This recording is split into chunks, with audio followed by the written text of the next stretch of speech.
같이 읽습니다. 하나님의 부유하심은 어찌 그리 크십니까? 하나님의 지혜와 지식은 어찌 그리 깊고 깊으십니까? 그 어느 누가 하나님의 판단을 헤아려 알 수 있으며 그 어느 누가 하나님의 길을 더듬어 찾아낼 수 있겠습니까? 누가 주님의 마음을 알았으며 누가 주님의 좋은 자가 되었습니까? 누가 먼저 무엇을 드렸기에 주님의 답례를 바라겠습니까? 만물이 그에게서 나고 그로 말미암아 있고 그를 위하여 있습니다. 그에게 영광이 세세히 있기를 빕니다. 아멘. 네, 앞뒤 좌우로 한번 인사하도록 하겠습니다. 5명 찾아서 하늘 복 많이 받으세요. 축복해 주시기 바랍니다. 하늘 복 많이 받으세요. 네, 우리 재원 형제도 오랜만인데 하늘 복 많이 받으세요. 네, 하늘 복 많이 받으세요. 네, 하늘 복 많이 받으시기 바랍니다. 네. 재원 형제 10주년은 다음 주인데 다음 주 또 나오려고 오늘 또 나온 거죠. 네. 이 잘못 온 게 아니라 하나님이 그만큼 이렇게 보고 싶어서 이렇게 한 거예요. 그래서 감사합니다. 네, 우리 살다 보면은 많은 것들이 보이는데 아는 만큼 보일 때가 많이 있습니다. 특별히 운동 경기도 마찬가지입니다. 집사람도 야구를 참 좋아하는데 야구 룰을 모를 때는 이게 봐도 재미가 없습니다. 어떻게 해야 점수가 나오고 또 어떻게 해야 수비하던 사람이 공격으로 가고 공격하던 사람이 수비하는지 모르면 재미가 없습니다. 근데 아니까 아는 만큼 더 즐기게 되고 또 이제는 보니까 제 아내 같은 경우는 그 삼성의 용병 선수 피렐라가 있거든요. 그 피렐라 나올 때는 피렐라 응원송을 틀어주는데 삐렐라 삼성 삐렐라 이런 그 노래를 합니다. 근데 어느 날 집사람이 그 응원가조차도 이제 따라할 정도로 그러니까 야구 보는 것이 재밌습니다. 그래서 야구는 특별히 이렇게 보면은 참 성경적인 운동인 것 같아요. 왜냐하면은 다른 것들은 공이 들어가야 점수가 되지만 야구는 사람이 꼭 집으로 돌아와야 점수를 줍니다. 집 나간 사람이 집을 들어와야 1루, 2루, 3루를 거쳐서 홈으로, 그 홈이라고 그러거든요. 4루라고 그렇게 이야기를 안 해요. 집 나간 사람이 집으로 돌아오면은 그걸 사람들이 좋아하고 박수 쳐주고 점수로 인정해 줍니다. 근데 그 어떤 스포츠에도 희생이라고 하는 단어를 사용하지는 않습니다. 그런데 야구만큼은 희생 번터, 희생 타점, 이 희생이라고 하는 내가 다른 사람을 위해서 한 행동을 인정을 해주는 것은 야구밖에 없습니다. 그래서 희생 번터도 이것은 자기 타율이나 이런 게 관계가 없습니다. 들어가질 않아요. 왜냐하면은 남을 위해서 자기가 치면 안타도 칠 수 있고 홈런도 칠 수 있잖아요. 물론 삼진도 당할 수가 있지만 그러나 내가 팀을 위해서 다른 사람을 한 루 더 진출시키기 위해서 한 행동을 인정을 해줍니다. 그래서 그런 희생적인 것들도 야구 외에는 다른 곳은 없습니다. 그래서 우리가 운동 경기조차도 이렇게 아는 것만큼 보이고 또 아는 것만큼 누리고 즐길 수가 있습니다. 저는 게임을 잘 모릅니다. 그러니까 아이들이 게임을 하는 것을 보면은 저걸 무슨 재미로 하나 이런 생각도 듭니다. 그런데 우리 집 아이는 12시가 지나도 자판 소리가 따닥따닥따닥 나더라고요. 저는 이제 잘 모르니까 재미가 없습니다. 여러분, 아이들이 왜 공부가 재미가 없을까요? 아이들이 그 내용을 몰라서 그렇습니다. 그래서 우리가 수업이나 집에서 아이들을 공부시키거나 이렇게 할 때도 아는 것 70%, 새로 배워야 할 내용 30% 이렇게 비율을 맞추어야 됩니다. 그래야 그 아이가 공부에 흥미를 느끼고 아는 것이 많이 나오니까 또 자기가 발표하고 싶고 자랑하고 싶고 이런 마음이 듭니다. 그런데 저도 수업 시간에 이렇게 들어가 봐도 한바닥 전체가 모르면은 그냥 잠으로 일관합니다. 그래서 물론 제 보를 선생님께 많이 드렸지만은 근데 아이들이 마찬가지예요. 아이들도 왜 흥미를 못 느끼고 공부에 재미가 없을까? 그것은 지금 오늘 내가 해야 하는 이 분량의 70%를 모르는 거예요. 그러다 보니까 이게 재미가 없는 거죠. 근데 아이들이 푸는 문제가 자기가 70% 정도를 안다고 생각을 해보십시오. 그럼 얼마나 자신감 있고 재미가 있겠어요. 맞추는 재미도 있고 푸는 재미도 있고 그 동그라미해진 것을 보면서 자기 만족도 있고 자존감도 올라갑니다. 그래서 우리가 수업을 배정을 하거나 이렇게 할 때도 한 70%는 아는 거, 30%는 모르는 거 이렇게 비중을 두면은 굉장히 효과적입니다. 여러분 설교도 마찬가지입니다. 설교가 들리지 않고 재미없을 때는 물론 제가 전달을 잘 못해서 그럴 수도 있지만은 또 많은 경우는 우리가 성경 이야기를 잘 몰라서 그럴 때도 있습니다. 그래서 성경 이야기를 잘 모르면 어떻게 해야 될까? 성경을 읽어야 됩니다. 예습을 하든지 복습을 하든지 해가지고 그래서 그 성경 이야기가 제가 대략 엘리야를 이야기하면 저 사람이 구약의 사람인지 신약의 사람인지 모르면 엘리야가 왕인지 선지자인지 모르면 재미가 없습니다. 그렇겠지요? 근데 좀 알면 어떻습니까? 그저께 읽었던 데가 마침 열왕기상이야. 그게 엘리야가 나왔어. 근데 오늘 목사님 나와서 엘리야 이야기를 하네. 또 찬양팀도 나와서 엘리야를 찬양하네. 이렇게 하니까 내가 아는 거 나오니까 어떠세요? 재미가 있는 거예요. 찬양도 마찬가지죠. 찬양도 우리가 가사를 아는 거 나오면은 부르기 좋고 따라하기도 좋습니다. 그러니까 재우는 알아서 그런지 몰라도 이렇게 손들고 찬양까지도 합니다. 근데 가사를 모르면 어떻게 될까요? 제 개인적으로는 가사를 모르면 그냥 흥얼거리고 목살아서 따라하기는 하지만 그래도 마음껏 이렇게 온 마음을 다해서는 다 못하는 것 같아요. 그래서 우리 찬양팀도 전사님 참 잘하는데 아는 곡 위주로 이렇게 하고 어떤 데는 오늘도 보면은 찬송가도 이렇게 들어있잖아요. 어른들도 배려하고 또 젊은 사람들도 배려하고 이렇게 하니까 찬양이 재미가 있는 거예요. 성경에는 하나님을 아는 것도 마찬가지라고 그렇게 이야기를 합니다. 성경 읽을 때도 우리가 하나님이 어떤 분인가를 알면은 좀 더 재미가 있고 신앙생활에도 재미가 있습니다. 근데 하나님이 어떤 분인가를 잘 알지 못하면은 신앙생활을 해도 재미가 별로 없어요. 그래서 우리가 성경을 읽을 때 특별히 우리가 포커스를 좀 맞추어야 되는 것은 성경을 읽을 때 어떤 나타나는 현상이나 이런 것들보다도 더 중요한 것은 실제로 거기 안에 들어있는 하나님의 마음입니다. 하나님을 아는 거예요. 하나님이 어떤 분인가, 또 하나님께서 어떤 일을 행했는가, 또 하나님의 성품은 어떤 것인가, 그걸 통해서 하나님께서 어떤 마음을 가지고 계실까를 아는 것이 우리가 더 포커스를 맞추어야 될 부분입니다. 우리가 자식이 되어서 부모를 섬길 때도 마찬가지고 부모로서 자식을 대할 때도 마찬가지인데 저희 역시도 자식들이 있으니까 우리 아이들에게 바라는 것이 뭘까요? 우리 아이들에게 바라는 것은 그 아이들이 우리에게 좋은 것을 대접하고 이런 것도 좋지만은 정말로 제가 바라는 게 있다면 아이들이 부모가 어떤 마음을 가지고 있고 그 마음을 헤아려서 행동을 하는 것, 그게 가장 기쁘거든요. 우리가 자식을 키울 때도 이렇다면 하나님께서 우리에게 대할 때, 하나님께서 우리를 대할 때도 다르지 않다고 생각합니다. 이 아이들이 내 마음을 좀 알았으면 좋겠는데 그 마음이 어디에 다 있는가? 이 성경이 하나님의 어떻게 보면 하나님의 러브레터 아닙니까?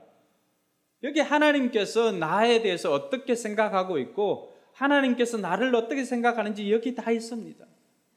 근데 우리가 이 편지를 다 읽지를 않으니까 때로는 신앙생활이 재미가 없을 때도 있고 또 삶이 공허할 때도 있습니다.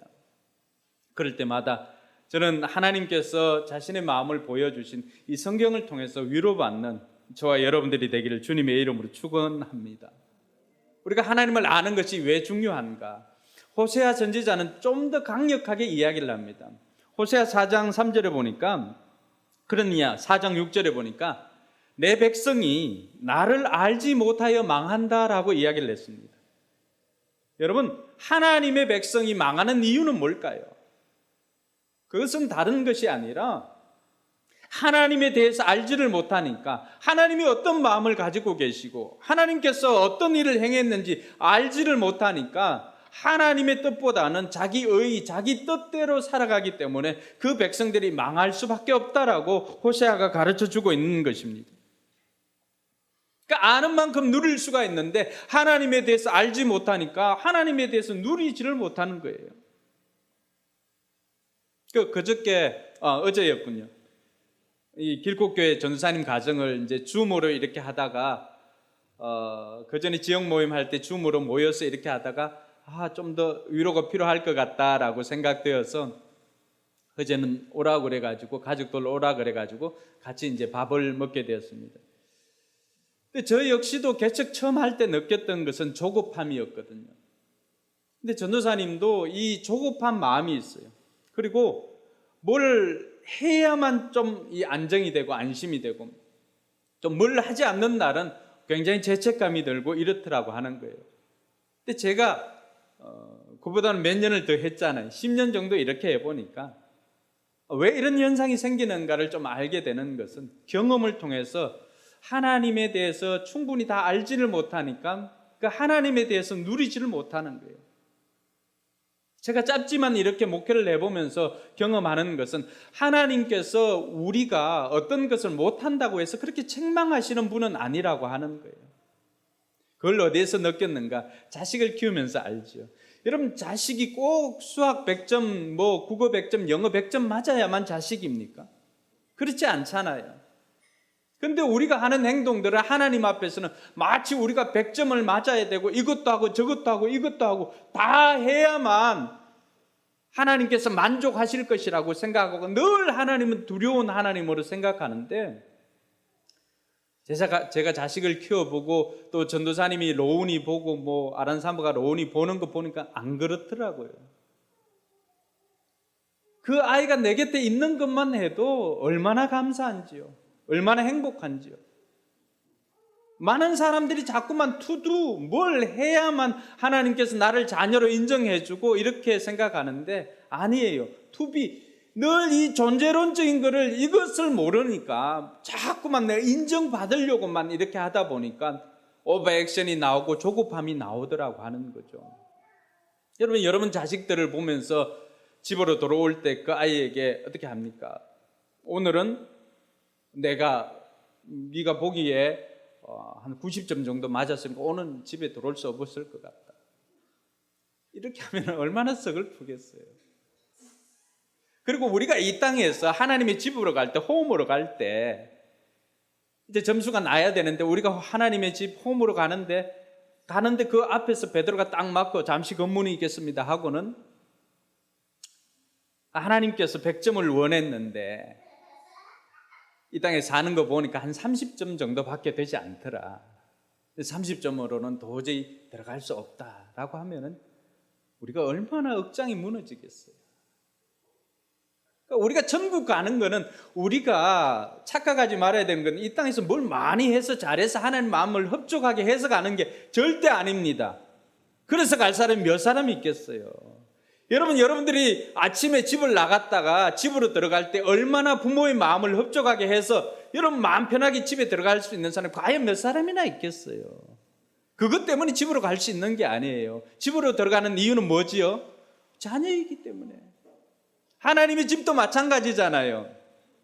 우리가 이 땅에서 뭘 하나님의 마음을 그렇게 흡족하게 해가지고 우리가 다윗처럼 하나님의 마음을 합하게 한 게 과연 몇 개나 있어가지고 하나님이 집으로 갈 때 그냥 프리패스 할 수 있도록 이렇게 충성하고 그냥 들어가겠어요. 그것 때문에 들어가는 게 아니에요. 하나님의 자녀이기 때문에 들어가는 것입니다. 할렐루야. 근데 이런 하나님의 마음을 모르면은 하나님의 마음을 알지 못하면 늘 조급함이 드는 거예요. 신앙생활을 해도.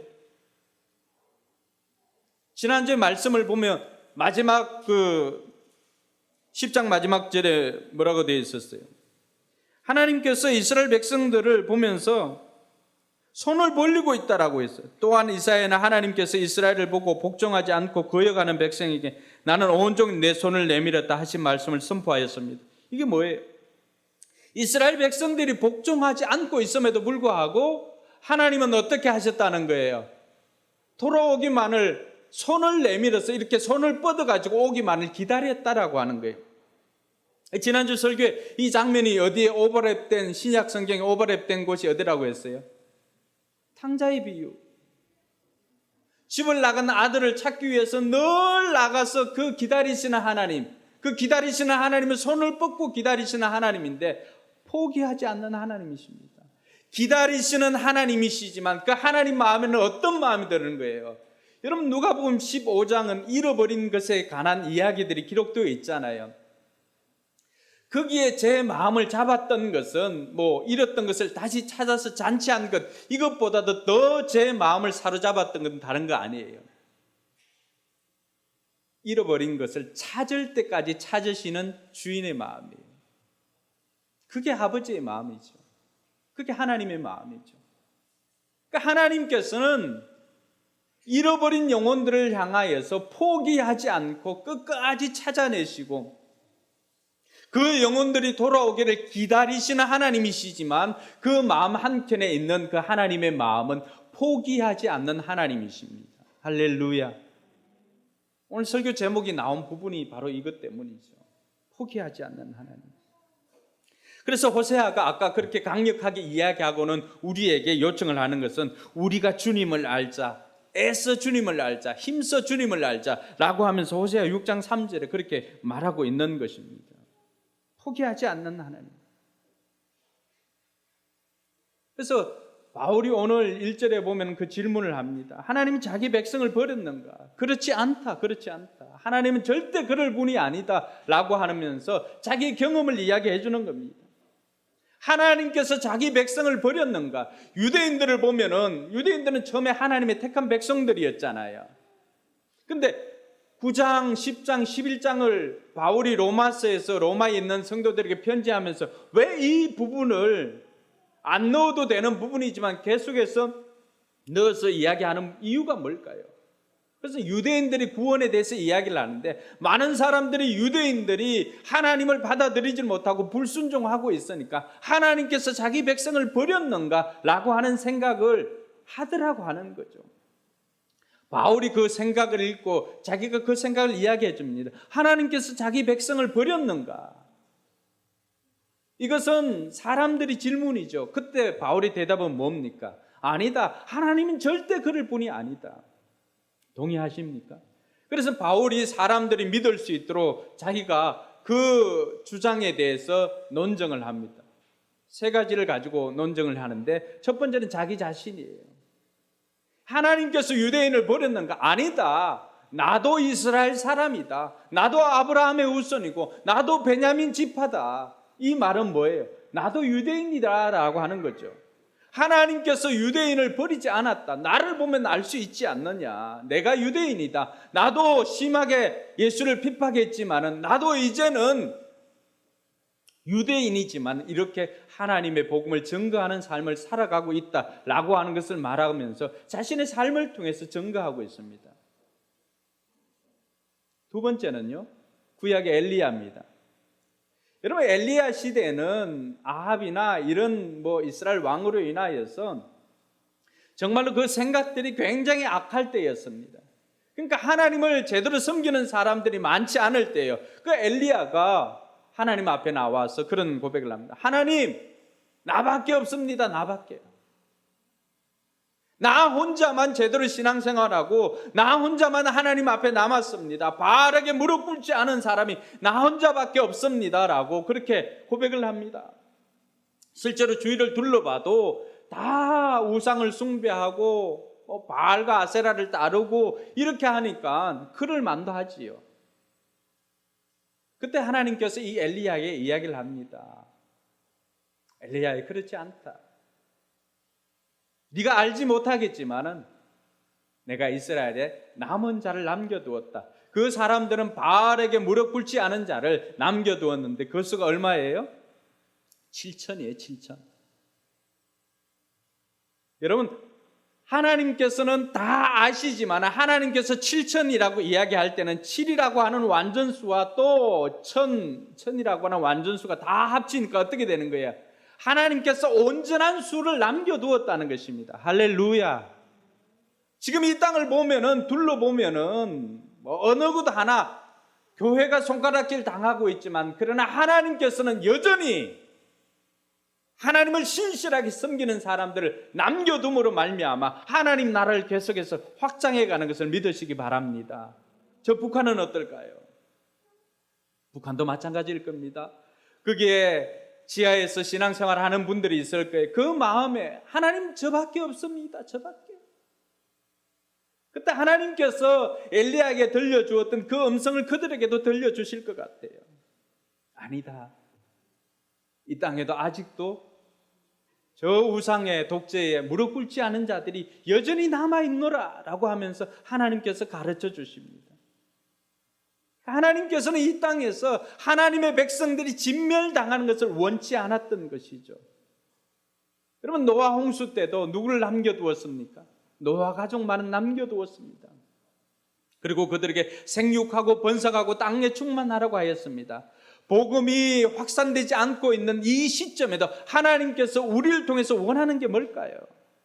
생육하고 번성하고 땅에 충만하는 것입니다. 할렐루야.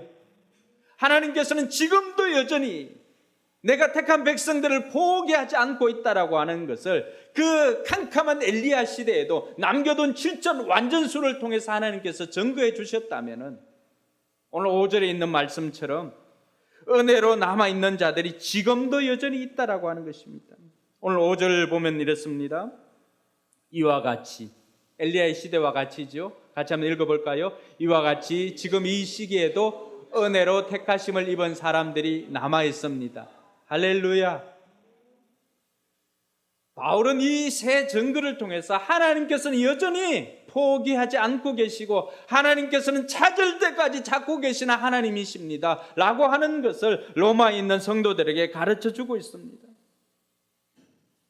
그러면서 왜 이스라엘 백성들이 그렇게 구원받지 못하고 하나님 앞에 불순종하고 복음을 받아들이지 못했을까? 우리가 지난 시간에 살펴본 10장 2절에는 그들이 하나님을 섬기는 데는 열심히 있지만 올바른 지식에서 생긴 것이 아닙니다. 그러니까 그들이 올바른 지식을 가지고 하나님을 섬긴 것이 아니니까 예수 그리스도에 대해서는 핍박할 수밖에 없었던 거죠. 이것은 바울이 다 겪었던 것 아닙니까? 신관이 잘못되었으니까.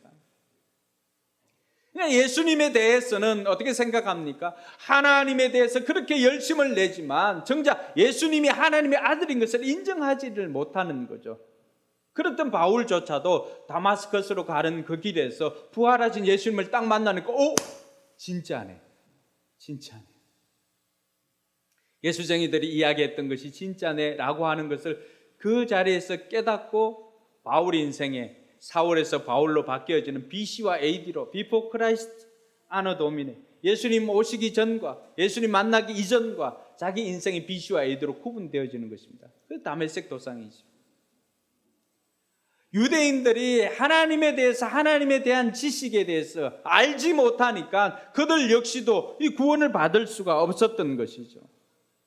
뿐만 아니라 하나님께서는 이 이스라엘 보고 이들이 하나님의 말씀에 불복종한 것은 다른 것이 아니라 이들을 얼마 동안에 완악하게 하여서 이들 대신에 하나님께서 이방인들을 거기에 접붙이기 위함이다라고 하는 것을 가르쳐 주었습니다. 여러분, 원가지가 잘려지고 난 다음에 그 잘려진 원가지에 다른 가지를 가지고 와서 접을 붙입니다. 그렇게 접을 붙이니까 이제는 그 원가지를 통해서 양분을 받았던 접붙이는 가지들이 이제는 자라기 시작합니다. 이것이 이방인들이에요. 여러분, 원가지가 이렇게 잘려나가지 않았다면 한번 생각해 보십시오. 하나님께서 하나님이 충만한 수가 되어야 된다라고 했는데 원가지가 잘리지 않았다면 우리가 거기에 심겨질 때가 어디에 있어요? 원뿌리는 하나에서 다 나왔잖아요, 우리가. 근데 원뿌리가 하나에서 나왔는데 원가지들이 잘리지 않고 있다면은 이방인들로 살았던 우리는 그럼 어디로부터? 우리는 심겨진 적이 없는데 어떻게 구원을 받을까요? 이것이 이스라엘을 완악하게 만드신 하나님의 섭리 가운데 있습니다. 그러면서 하나님께서 이 바울을 통해서 로마서 11장을 우리에게 가르쳐 주는 것은 야, 이렇게 원가지가 잘려서 너희들이 와서 접붙임을 당해서 이렇게 되었다면 원가지들이 때가 되어서 다시 접붙임을 받을 때는 얼마나 쉽겠느냐라고 이야기를 합니다. 할렐루야. 그래서 오늘 25절 말씀에 보니까 이것이 하나님의 신비다라고 이야기를 해줍니다. 하나님께서 구원에 있어서만큼은 어느 누구도 그 하나님의 높으신 지식을 따라갈 수가 없습니다. 손을 더듬어서도 찾을 수가 없다라고 이야기를 해줍니다.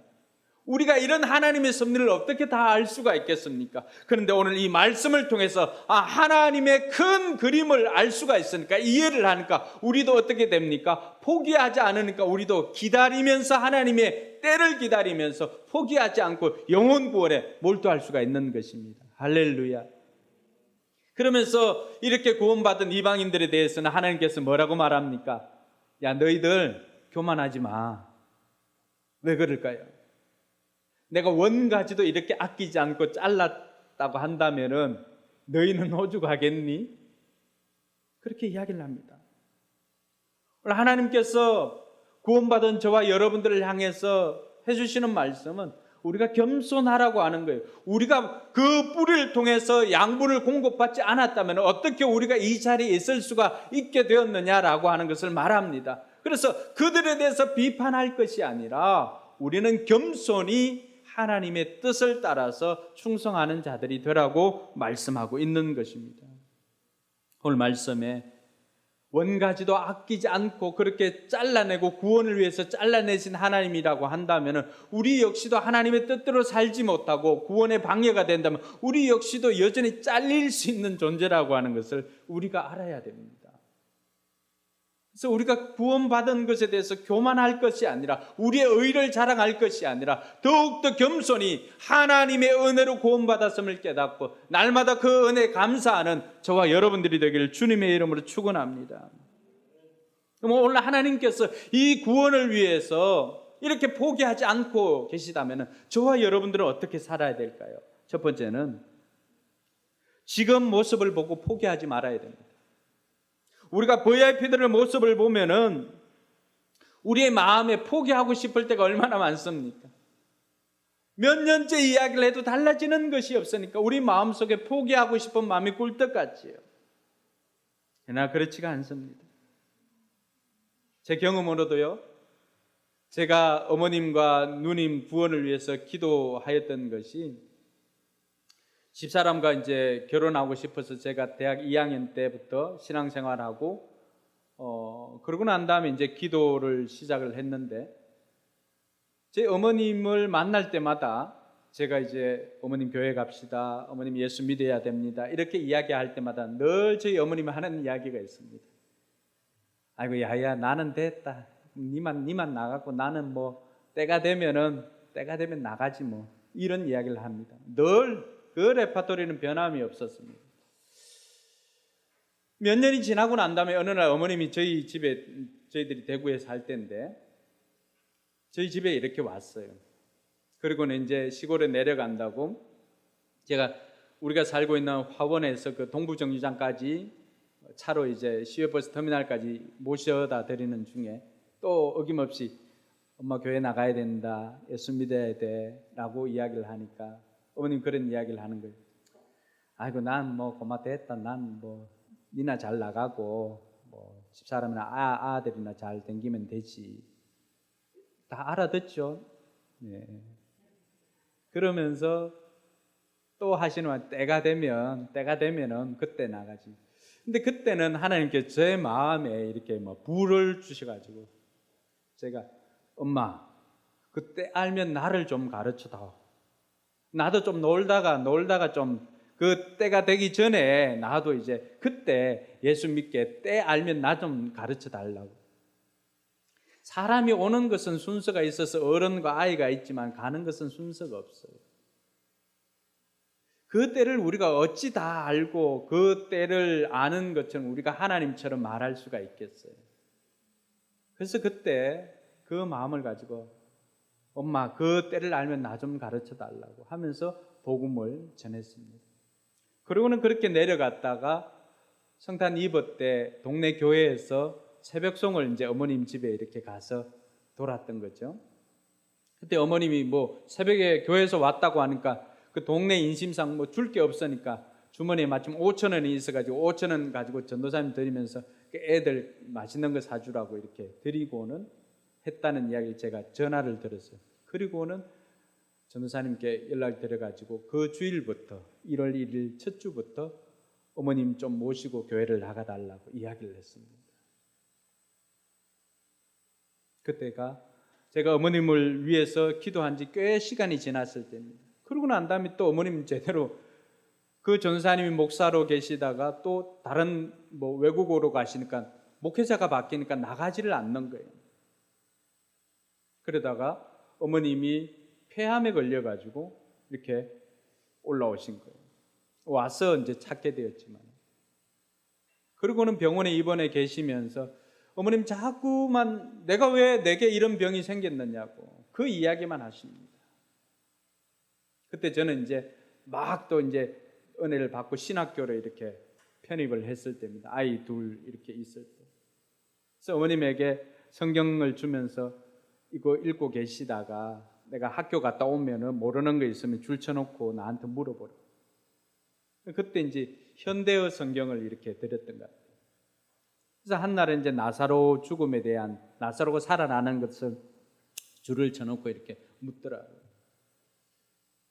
그래서 하나님께서 이 한 영혼을 위해서 이렇게 죽은 자도 살리시는 하나님이시다.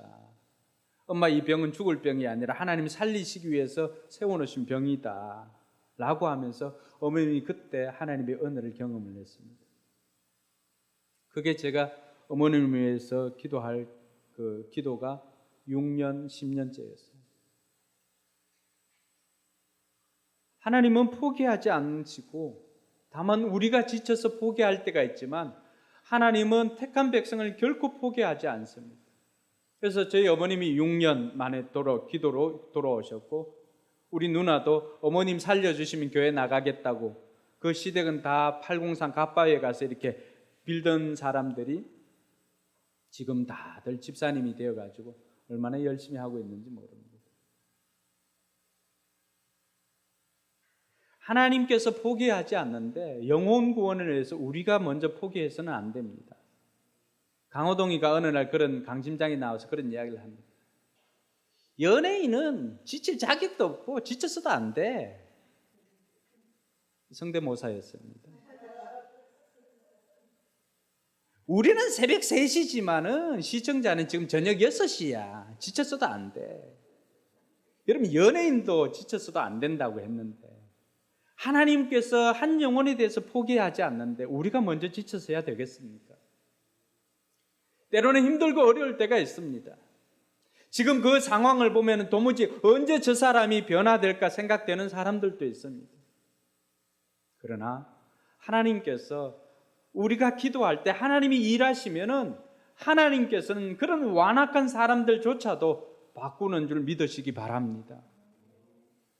저희 역시도 제가 고등학교 때 친구들 중학교 때 처음에 동네에 교회가 생겼는데 우리 동네에서 아이들 그 교회 안에 들어가 있으면은 저하고 여기 김포시청에 근무하는 그 친구하고는 늘 그 안에 들어가 있는 그 친구 이름을 부르면서 안주야 놀러 가자 맨날 바깥에서 그럽니다.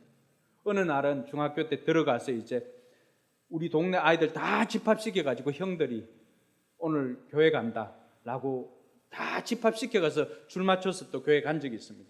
그래서 이제 예배를 드린다고 딱 갔는데 황병원 전사님 딱 이렇게 앉아 계시고 우리가 저 뒤쪽에 늘 우리가 주일마다 이렇게 보건소하고 교회하고 동네 백사장하고 다 청소를 했거든요. 그러니까 이름들은 동네 아이들이니까 웬만큼 다 합니다.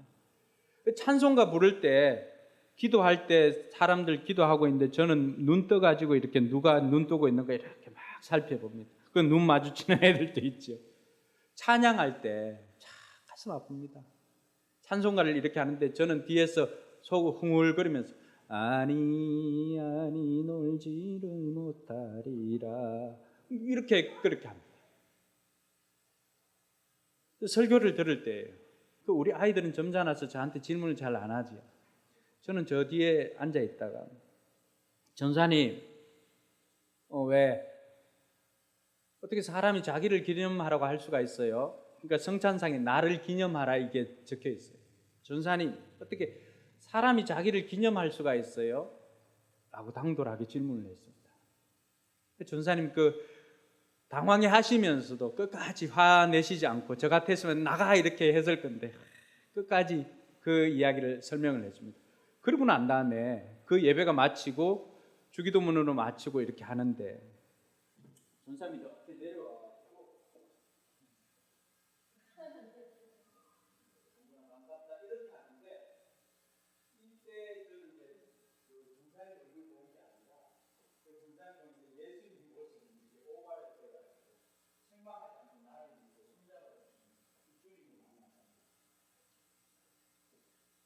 그때도 바로 교회를 나가는 것은 아니지만 그러니까 찬송가 할 때 아니 노지를 못하리라 이 노래를 했던 저 역시도 하나님께서 포기하지 않으시니까 때가 되어서 하나님께서 저를 신자로 만들어 주실 뿐만 아니라 목회자로 만들어 주신 거예요. 지금의 모습을 보고 우리가 섣불리 판단할 수가 없는 거죠. 전도사님하고 저하고 공통적인 게 하나 있습니다. 공통적인 생각이 하나 있습니다. 뭐냐 하면은 우리가 청소년기 때 험하게 자랐습니다. 그러다 보니까 청소년 아이들 웬만큼 하면은 어느 정도 우리가 기다려주고 받아줄 수가 있습니다. 왜냐하면 우리 자신을 보니까 그렇습니다. 우리 역시도 저들처럼 망나니 저 아이들보다 더 했으면 더 했지 덜 하지는 결코 않았던 것 같아요. 전사님 동의하십니까?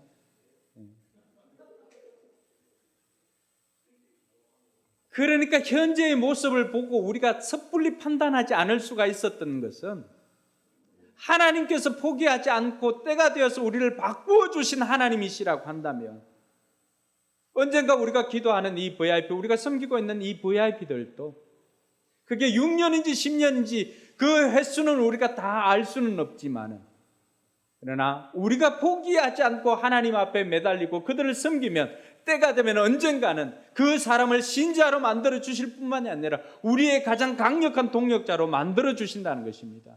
할렐루야. 둘째로 살펴볼 것은 내 모습 보고 포기하지 않는 거예요. 사랑하는 성도 여러분, 오늘 저와 여러분들이 이 자리에 앉아 있을 수 있는 이유가 뭘까요? 그것은 다른 것이 아니라 하나님께서 포기하지 않았기 때문에 저와 여러분들이 이 자리에 있는 것 아닙니까? 하나님께서 포기하셨다면 어떻게 저와 여러분들이 이 자리에 있을 수가 있을까요?